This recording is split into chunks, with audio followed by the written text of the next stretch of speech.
Hello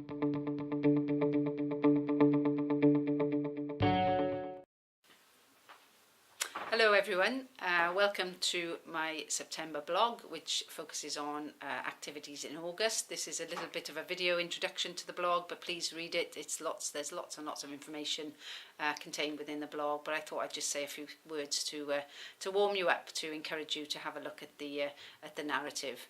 The first thing I did want to mention was the ITV footage around the call taking and the criticisms of the way that calls are categorised.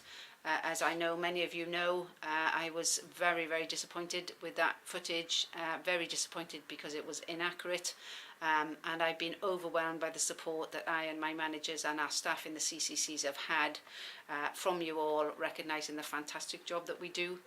If anybody out there does have concerns, please talk to us. You know that we are open and prepared to talk to you. And I just want to say well done to the CCC people for the job that you do, and I'm sorry that you got criticised in this way. The Band 6 paramedic development we've talked about a lot. Very pleased to say we got to the position at the end of August where we have issued letters now to all our Band 6 paramedics describing the journey to a Band 6 and the competencies to be developed along that way. So I'm really excited that we've managed to get where we are, and I look forward to working with you taking that forward. We've been to Wrexham as an executive team in August, standing room only, great debate, great people, fantastic views, lots of questions, and I thank you again for coming along and spending time with us. People from CCC, from HQ, people on the road, it was great to see you, and people from training as well and others, and hear about the good things that you're doing. In terms of my station visits and visits around the country, I spent some time in an Iron Bevan in August, so in Pontypool, Cwmbran, Baysleg. Thanks again for your time, either in the ride-outs or in the chats. And a number of things came from those visits. Two particular things that have stuck in my mind. One is an issue about relief. Another is about the role of EMTs and whether we are allowing EMTs to use the skills that they've got and develop EMTs going forward. So I'm pleased to say that I've got Andy Swinburne, who's our Assistant Director of Paramedicine, looking at the EMT position for me, and also we're looking at the relief. Appreciate it's frustrating when you don't know when you're going to be working, and we're looking to see what we can do to improve that. I've also met with Julian Newton, who supports us with colleagues for the Pont charity.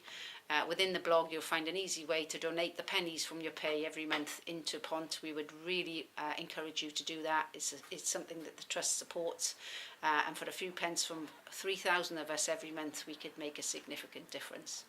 Great development again with our trade union and partners. Together we have delivered on the Band 6 paramedic. We've also agreed over the last month that there will be no more reference to staff side and management side. We are management and staff partners working together for the better service for our patients, but also to improve the working life of our staff. That's a significant move forward for us. I'm really pleased with that.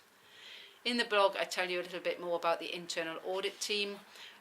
Led by Helen Higgs. The internal audit team is very, very important to us. They will help us get better and better with a focus on continuous improvement. I know many of you interact with the team, and I would just urge you to engage positively with our internal audit colleagues when they're asking for information, when they come in to see what we do.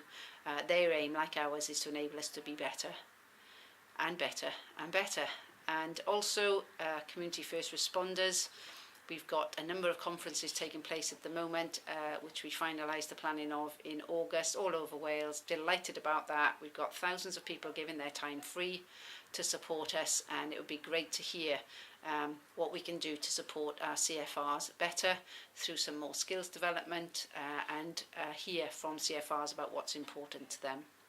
We're finalising our planning for the CAD, which I talked about last month, but that is about to go live now within the next month. So our IT, CCC, many staff I know are working very, very long hours at the moment to enable us to be as prepared as we can be. So thank you for that, and we'll give you an update about how that's gone in future blogs. Our staff awards, we will have issued the shortlisted people for our staff awards. The ceremony that we know is taking place in Llandudno next month. We had fantastic nominations, and I just wanted to say, if you were nominated, you have done extremely well. If you weren't shortlisted but were nominated, please still take pride. It was really, really difficult to shortlist to the numbers that we needed to. So thank you all for what you do. Thanks for people taking the time to nominate, and I look forward to seeing those at the award ceremony in October.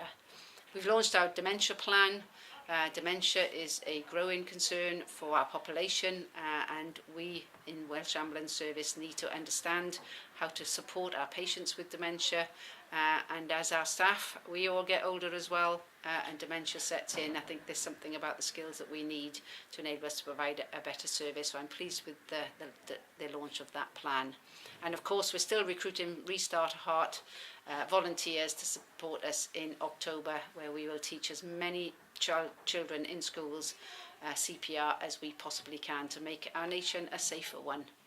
We've done some work on our longer term strategy. We are able now to look forward to 2030. Where will technology take us? What's our workforce contribution? What leadership do we need for the future?